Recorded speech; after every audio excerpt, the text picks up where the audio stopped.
and welcome back to part 28 of Shin Megami Tensei 3 Nocturne, where today we are finally starting the descent through the remaining Kalpas of the Labyrinth of Amala. It's going to take up the next 4 videos, so buckle up. I'd be glad to help you. But the first few things I show is, firstly, if you go to a peephole at any point when there isn't a new event, the Lady of Black will just be waiting there, and she can recount information that she has previously spoke about if you so ask her to. So you can learn about the Vortex, Conception Hikawa, or Irradia again if you so choose. Secondly, is that I made a slight mistake in my commentary last part, where I said I got Pisaka. I hadn't yet. I get him now. The demon I used that had a stoma on it was a Centaur that I got from Yoyogi Park. That Centaur at the bottom there. That was what had the stoma on it, but now I've got Pisaka, which Pisaka comes with Estoma, Riborama, Liftoma, and Lightoma. So you have everything together. You also comes with Trafugi, so if you get into a fight, you can force yourself out of it. But the other thing that is worth showcasing is that since we defeated Black Frost at the top of the prison, as you're journeying your way through the third Kalpa, go through the in-between rooms, because there's a chance you'll encounter a little scene here. Getting down here is like running through a nightmare. True story, hee-ho. Hee-ho, remember me? The Emperor of Kabukisho has finally made his comeback. He to the Friezo, ho to the Frieze, ho-ho. Oh, if you're wondering what exactly his comeback entails, I am not at liberty to say. Don't ask me why I shrank either. Trade secret, ho. Anyhow, the reason I'm in this hellhole is because I'm trying to find a way to the top, bottom. I know if I tag along with you, I can learn to be the coolest, strongest self, ho. Strong he and strong ho, and let's go already. Black Frost joined you without your consent. I love the Frost family all do that. Under the right conditions, most Frost members will just join your party, and they will just join regardless of what you say. They will just force their way in. And so they just say they joined without your consent. But anyway, now we've got all the menorahs, we can venture through the 4th Kalpa, which is split into 2 distinct sections, similar to the 3rd Kalpa, but those 2 sections are unique from one another. But firstly, we need to put in the 4 menorahs we've collected. The menorah of the 4th Horseman, the menorah that Dante held, the menorah of the Mother Harlot, and the menorah of Trumpeter. Putting all 4 of them in will open the door. The first half will reintroduce the Cursed Corridor, which is something that you could have optionally encountered to get that 250,000 marker in the 2nd Kalpa. It was that area that when you walked through it, every single time it hurt you, it halved your health. Yes, that one. The Cursed Corridor's official introduction, a mandatory introduction, is in the 4th Kalpa, which is your hint that you're approaching the deadline of that 250,000 marker if you still want it. Once you clear the 4th Kalpa, you will no longer be able to get that reward, because when you clear this floor, or clear this Kalpa even, it deactivates the Cursed Corridor throughout the entire labyrinth. And because it's deactivated, well, there's no challenge to get to the end of that corridor, so there was no reward to go there. You still have to go down there at some point, because it starts a side quest that will eventually lead to us accessing the 5th Kalpa, but that's later on. Well, as you go to proceed onwards, this soul here will stop you at the door and say if you're trying to get through here, just proceed straight on. He's actually trying to help you. If you proceed straight on, you will get out of the Cursed Corridor almost immediately and be able to leave this area instantly. But he will discourage you from going to the left. He says when you go in, don't turn left. And the reason why is because the Cursed Corridor is an extremely long one if you go left. However, we're going to do it like maniacs because there's good loot down there. There's a 25,000 marker box. There's the next burial chamber. So if you're going for all the burial chambers later on, which like I said, I won't be showcasing, but I'll be showing what the steps are to do it and explaining. Because we're actually pretty close to that point now, where we'll be able to start accessing it. We just got to do a few steps first. But there's also a Death Stone down here. And that's the main reason. You're going to notice the biggest problem here. If you're wondering why I'm not using a healer, I foolishly only brought Daisojo for healing in this. And I thought I had another healer in my party. But as I've said before, prayer as a skill can only be used in battle. It's its one balancing trait. It's a full group-wide heal that gets rid of status conditions, but it can only be used in combat. You cannot use it on the field. So the fact that Daisojo is the only one with a healing skill and its prayer means we're on an item expunging to get through here. Which is really unfortunate, but because I'd already stepped in, when I realised it, it's like, you know what, I've already hit record, I'm just going to write it out. I'm just going to see what happens. And the first thing I notice is that I'm not getting into any encounters after using the Estoma, which usually entails I am a higher level than any of the enemies in this area. Problem is that isn't quite true. And the reason why I say that is to pick up our second 25,000 marker box, is that there is actually 1 or 2 enemies that are a higher level than us. At this moment in time, however, I was just getting lucky that every time the encounter cycle would come around, it wasn't that enemy. Because as I've said before, Estoma and repel spells work identically to repels in Pokemon. If you're a higher level than the enemy, it just stops you from encountering them full stop. But here's Spectre, and I believe it's Sakahagi. Yeah. Not the thing he spawned, him. Even though I think he does summon the Elephant Demon anyway. As I said before, I won't be showcasing them, but I will explain what you need to do, because I think it's in the next video in my recording that it gets done. Additionally, if you're watching this and you're going, wow, an actual short video, Rob? What's been going on? You've been doing nothing but like 45-minute plus videos for the past week. Don't worry, the next video is like 58 minutes, which is why this ended up this long. Because everything I wanted to showcase in the next video, I wanted to showcase in like one collective video. And it just ended up that way, sort of thing. It just ended up that bit. It's mostly because there's a boss fight at the end of the 4th Kalpa that ends up taking a long while. And if I put it in this one, it made this video far too long, and the next one like 20 minutes. But if I put it in the other one, it made this 20 odd minutes, and the other one too long. And eventually I just decided, you know what? This video is slightly longer than the other one, if you take out the boss. So I'll make this a standalone one, so then it's a slightly bigger video, and then the other one will just be gargantuan because of the boss fight. But now it's time for us to try and backtrack. And you'll notice as well, and I haven't really brought it up too much, but it is worth mentioning. When you're in critical health, it's like less than 20%, your movement speed lowers drastically as well, because you start limping. And unfortunately, because of my item sacrifice, I go through most of my beads, which is really unfortunate. I get more later on, so it's not the end of the world, but beads are pretty still kind of one of a kind. The fact that I ended up burning through all of them, so I didn't have a healer with me, was just unfortunate.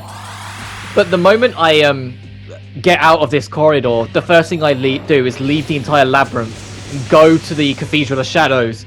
And if I can't fuse something with Mediarama or Mediarahan, I just go through my compendium and get something up. Because I can get away with it anyway, considering the fact I just got 50,000 marker. And we're still burning through glimmers of that 250,000 we got the other day. That was unfortunate, because they're weak to light, I'm sure they are. Stone Gaze is terrifying.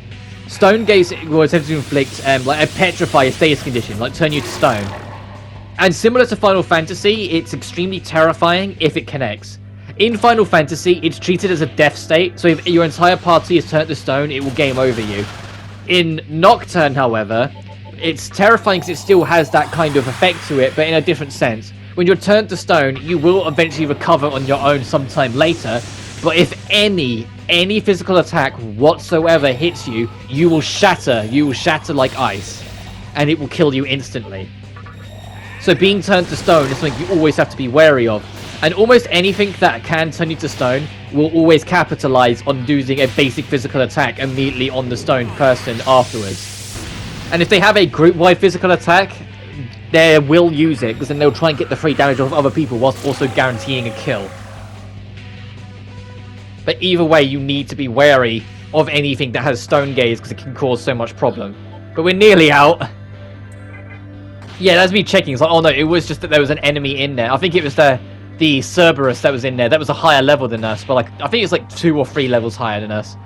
I fused one later on, because it's a really effective demon for late game. But here's me getting back out and yeah, okay, I see what you mean, dude. Left bad.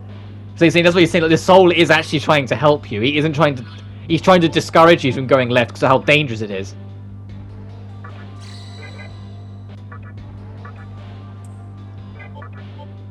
But I cut away, and I believe it was Horus I picked up. I believe Horus has Mediarama on it, so I picked up that. But what you should be doing to just get through it, to get through this first part, when I can speak English, is literally the door right in front of you and you're out. And you're literally out, and you're done. So yeah, I had Horus with Mediarama to be the clutch for the corridor. Going west leads to a dead end, so I don't bother, but going north can lead to an item. And you'll notice is that those elephant demon things are normal enemies in here, and they work the exact same way they did in their boss fight. It was how they are. They will reflect physical, so you can only magic deal with them. Which isn't so bad because they have normal enemy health now and not, you know, boss health. But it's still something you need to be wary of. Because it'll be very tempting, especially like when you're a higher level, to just kind of spam your way through. And then these guys will just bonk it straight back at you. And it doesn't matter what level you are. Reflecting physical back onto yourself hurts a lot. But proceeding up this way, there's two doors. The latter one is the one of significance today. Because going through here, you see how this room looks all charred and burnt? That is what any room that previously once had a curse in it looks like. But there's a shady broker in here too. Here's what I'm selling. A demon that wields an assortment of powerful skills. It is charming and dependable. It's 30k, 50k even. Do you want it? Okay, sure, I'll have it. This demon's nice to have, and I will show exactly why. It's a Mothman, which who doesn't want Mothman? And it's got every single ultimate and mana refill. Every single tier 3 group wide and mana refill. So it has Miragi, Mabufu, Mazio, Mazan, Maha, Mahmu, Megadolaon, and a mana refill. So that is, like, I wouldn't really recommend having Mothman as a party member, despite the absolute versatility of that thing. But I would absolutely recommend buying it, because that is fusion material through and through. If there was ever a demon that you wanted to have a wider assortment of skills, you've got it right there. Literally, if you can fuse a demon with Mothman, you're so set for life. Like, it's like I put Mothman in my party, but because he's unfused and he is how it is, he hasn't got like some of my minor adjustments that I would have put on him. So I don't keep him for long. I put him back in the corner. I just wanted to kind of showcase how kind of cool the demon is, that you get a Mothman with all that on him. So over here was once cursed as well. It's never actually cursed per se, it's just introducing you to the idea of what no longer cursed corridors look like. But I've never been through these areas where those rooms have been actually cursed, kind of thing. That was unfortunate. Completely forgot the Chimera is immune to fire, considering the fact that of how many times it's gone back to me in that favour. But now we're approaching, I need to talk about the second half, because the first half is kind of short. The way the second half works, and there was a soul that we could have spoke to, and I think we did, but I was too busy talking about other stuff. When we was on the super stretched left path of the cursed corridor, that kind of explains. Essentially, we're approaching a teleporting tunnel, and when you walk through it, it will take you to one of several locations depending on the moon phase. And now where those locations are, I will read to you now so you know what to expect if you want to work it out yourself. Right, if you enter the portal at a half moon or a full moon, it will take you to Hell's Vault, which is a giant loot factory, essentially, which is where we go to first. And it works out that I hit half moon just as I got here, since I wanted to go here first anyway to collect all the loot that you can get. The next place we go to, just to jump ahead, is on any odd numbered phase, which so that's 1/8, 3/8, 5/8, or 7/8. It will take you to the corridor, or what I call no man's land, because it's literally a very short path, but it has a fake wall to your east about halfway through, and that's kind of it. And that leads to some loot, and that's all there is. The only real significance of the odd numbered path is that it's the quickest way to get to the end room. Every single route you take will eventually lead you to an end room, with the exception of the Wicked King's Chamber. The Wicked King's Chamber, you have to actually look for it and go elsewhere, and it's a little maze you have to do, but I'll get to that in a second. So if you're just trying to get to the opposite end, which isn't significant for 4th Kalpa, it's significant to trying to get to the 5th Kalpa later, so do not worry about it now. Like, you shouldn't really be trying to go that way, because there's nothing for you. That would be your quickest way to do it. From there, going on either a quarter or 3/4, so 2/8 or 6/8, will take you to the maze. The maze is only significant if you're going for true 100% in the compendium, or if you are wanting to do all of the burial chamber fights to try and get access to Izanami and Izanagi to eventually get given that extra press turn. Because in here, there is a maze where the walls will close behind you as you go, and there's 2 particular rooms you need to try and get to, because there's someone in there that you can talk to in those rooms that once you talk to them will give you access to fuse a new demon. If you fuse both of those demons, you'll get access to the black goggles, and the black goggles, or black glasses depending on your localization, is how you then get access to the burial chamber fights, because you use the black glasses to reenact the fights. And finally, if you go on it in a new moon, and only on a new moon, you'll access the Hellhole, which leads you to the Wicked King's Chamber. The Wicked King's Chamber is where the boss of the 4th Kalpa is, and you need to take it down before you can even remotely start working on anything towards the next. But now I start time wasting, because I wanted it to be half again, because I wasn't quite done with the vault. But when I go through, I'm like, oh no, I was on the end path, so I need to backtrack and go through here. Now I'm on the start again. Because there's 2 unique paths in here that will lead to loot, so you kind of do have to do 2 journeys if you want everything. Me pausing there for a second is me checking my good old notes to make sure I go through the maze in the right way. Because it is easy to kind of lose your bearings and go the wrong way as you work through your maze. So for the 4th Kalpa, I did do a practice run and make a lot of notes again. Not as many as I did before. This was only about 1.5 pages of notes I did. It's because it was for the whole of the 4th Kalpa, just so I knew where I was going. And it was like, most of it was just this, because the rest of it you can feel out as you go. The Wicked King Chamber, it'll be in the next video, because when we go to the Hell Hall at the end, and go to the Wicked King's Chamber at the end, I beeline straight for the boss. I don't bother with any of the other rooms until after we've dealt with the boss to get rid of the Cursed Corridor. And I highly recommend you do the same. And yeah, you're going to see me get a little confuddled as I go here, trying to work out which path I need to take. Because all my notes were like southwest, south, north, southeast. Like, I'll do a lot of that. There's the Death Stone, which is why you want to go this way. And on this bit, you want to go west a little bit, but not all the way. And there's a south cut turn.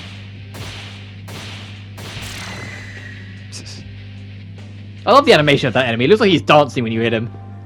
But it's down here. Not that way. Come on past me. Don't do it.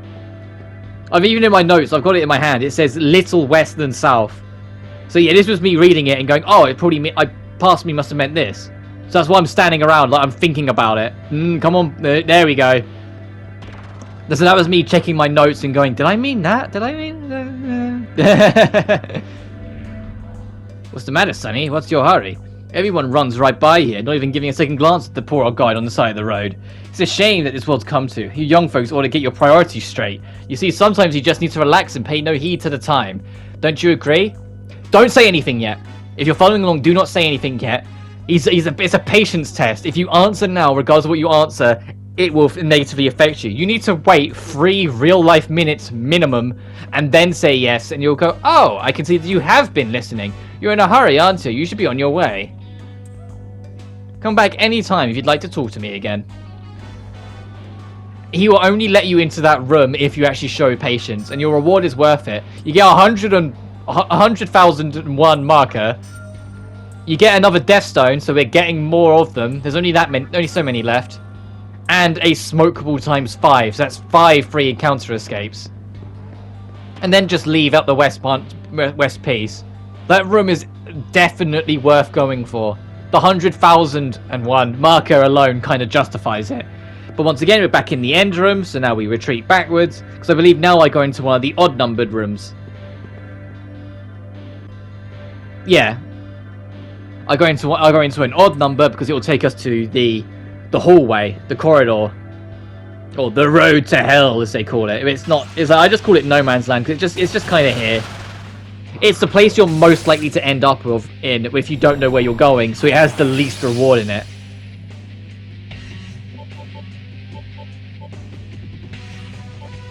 Unfortunately, these legions decided it was a smart Alex and start making reflective skills on them. And to be fair, Legion, if you can get a Legion in like mid-game, it's actually pretty helpful for mid-game. It loses its longevity late-game, but it's a nice like early to mid-game demon that has a lot of novelty if you can get out of it. I just didn't because of, you know, my lack of fusing. And in full disclosure, where I've been coming back to this after the Let's Play, like after my recording, and just playing it more for fun and like grinding out demons and whatnot, I still don't have a Legion. I'm pretty sure I don't. My compendium's like 49% now. Like, I've been grinding out a lot, but it's just you have to do so much. But going down this way is yet another Death Stone, because essentially they're trying to make up for all the Horsemen. But I believe here is all the Temple of Amala demons. Yeah, it's all 3 of the Temple of Amala. So if you're going for that, you can do these here. Yeah, and there's Albion. Albion is a nightmare in this.